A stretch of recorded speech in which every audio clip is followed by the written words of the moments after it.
Aesop, the greatest master of storytelling, was going out of Athens. He met a man who was coming from Argos. They talked. The man from Argos asked Aesop, "You are coming from Athens. Please tell me something about the people there. What manner of men they are, what they are like." Aesop asked the man, "First you tell me what type of people are there in Argos." The man said, "Very disgusting, nauseating, violent, quarrelsome." And all these qualities flashed on the face of the man. Aesop said, "I am sorry. You will find the people of Athens just the same." Later on, he met another man who was also from Argos, and he also asked the same question. "You are coming from Athens and you have lived your whole life there. What manner of men are they there? What are they like?" And Aesop again asked, "First tell me what manner of men are there in Argos." And the man became aflame with nostalgia, a very loving memory of the people of Argos. His face shone and he said, "Very pleasant, friendly, kind, and good neighbors." Aesop said, "I am happy to tell you that you will find the people of Athens just the same." The story is tremendously beautiful. It tells a very basic truth about man. Wherever you go, you will always find yourself. Wherever you look, you will always encounter yourself. The whole world is nothing but a mirror, and all relationships are mirrors. Again and again you encounter yourself, and again you misunderstand. You never realize the point that it is your own face that you have looked at, that it is your own mood that you have come across. Why have I started with this story of Aesop? For a very basic reason. You can recognize Jesus only if you have recognized something of the beyond within yourself. Otherwise not. You can recognize Buddha only if a part of you has become like Buddha. Otherwise you cannot recognize. You cannot recognize that which has not happened to you. If you are dark, only darkness can be recognized. If you are light, then you become capable of recognizing light. Your eyes can see light because they are part of the sun, because something within you has become of the nature of light. A deep transformation has happened within you. Only then is it possible to recognize a Jesus, a Buddha, a Krishna, a Muhammad. Otherwise, you will misunderstand them. You will think that you have understood them. It will be nothing but your own reflection. It will be nothing but your own echoes. It is your own voice that you have heard coming from them. It is your own face that you have looked at in their mirror. So before you can understand Jesus, you have to understand yourself. Before you can have the vision that Jesus has something, at least something of the same vision, has to be allowed within you. These sutras are very significant. When Jesus came into the coasts of Caesarea Philippi, he asked his disciples, saying, "Whom do men say that I, the Son of Man, am?" Why did he ask this? The people were saying all sorts of things about him. People have always been gossiping. They feed on rumors, and they go on expressing their opinions without knowing what they are doing. Have you watched the same tendency in yourself?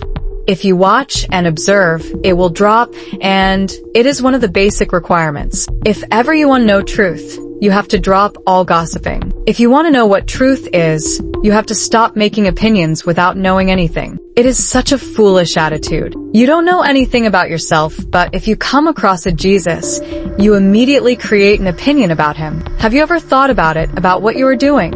You go on judging, not knowing anything even about yourself, which is the nearest point of consciousness to you, who is more close to you than yourself.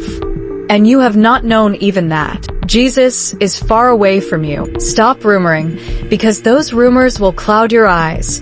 Those rumors, those opinions, will destroy your perception, your clarity. Why does Jesus ask what people are saying about him? Whenever a man like Jesus happens, the whole world is agog with rumors. People go on talking about him. Sometimes I have come across people. Once it happened, I was traveling and I had another passenger in my compartment. Only 2 persons, he and I. He was reading a book, so I asked him. He was reading one of my books, but he didn't know me and he started saying things about me. I asked him, "Are you certain?" He said, "Absolutely certain." "Have you seen this man you are talking about?" He said, "Yes." Not only seen, we have been class fellows. Once you utter a lie, you have to utter many more lies. I told the man, "I'm the man you are talking about." He laughed. He said, "You are joking." He wouldn't believe me. Whenever a man like Jesus is there, 1,001 rumors spread. People say all sorts of things. Why do they say them?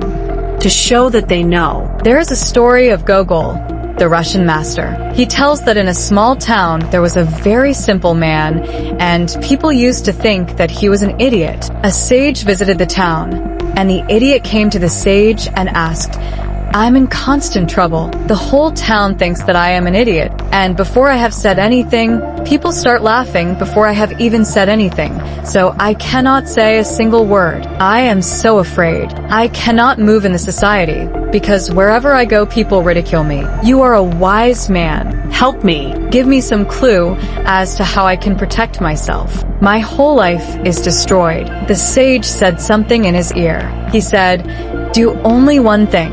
Whenever somebody says something, immediately deny it. Contradict it, negate it. Whatsoever it is, don't be bothered. Somebody is saying, 'Look how beautiful the moon is.' Immediately say, 'Who says so?' Prove it.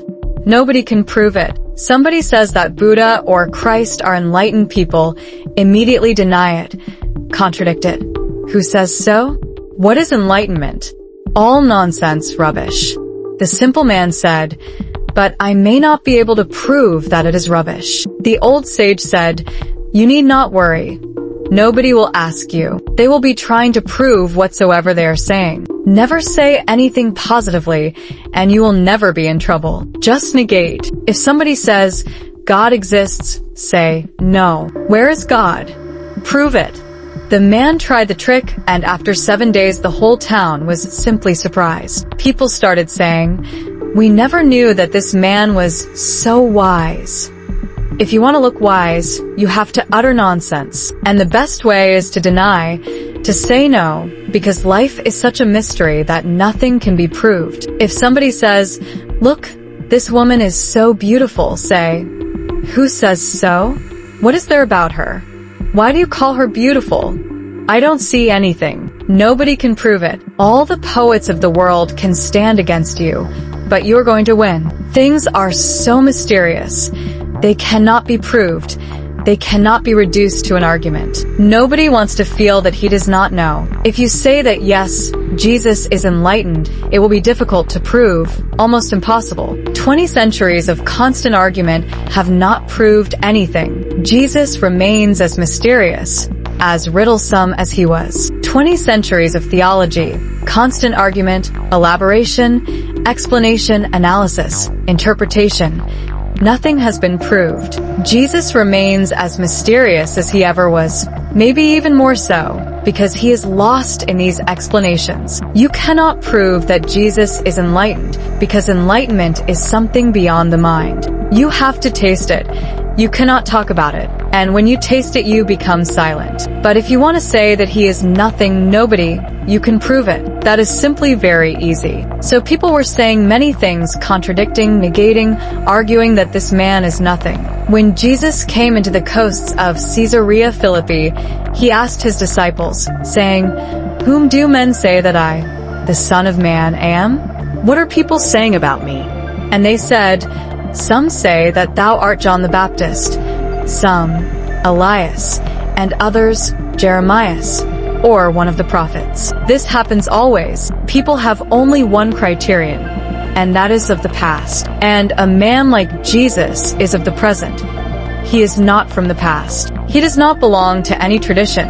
He cannot belong. A man like Jesus is a rebellion. He cannot be part of any tradition. But the ordinary human mind has no other criteria. At the most, you can think about the past. You can say, maybe he is John the Baptist, or Elias, or Ezekiel, or Jeremias, or one of the old, past prophets. When those prophets were present, you never understood them. You never looked into them directly and immediately. You never encountered them, because to encounter them is great daring. No other courage is more dangerous than to encounter a man who is known, because he is deathlike. He is an infinite abyss. If you look into Jeremias or Ezekiel or Elias, you are looking into a bottomless abyss. You will start shaking and trembling. you will start perspiring, and you will be afraid. One step, and you can be lost forever, and you cannot come back again. Jesus, Buddha, and Krishna, they are absolute emptinesses. Their ego has disappeared. They are just vast spaces of being, no boundaries, no maps. The territory is uncharted. Look into it, and you will lose your balance. The very earth below your feet will disappear. You will find yourself falling and falling and falling. And the falling is endless. So people never look directly.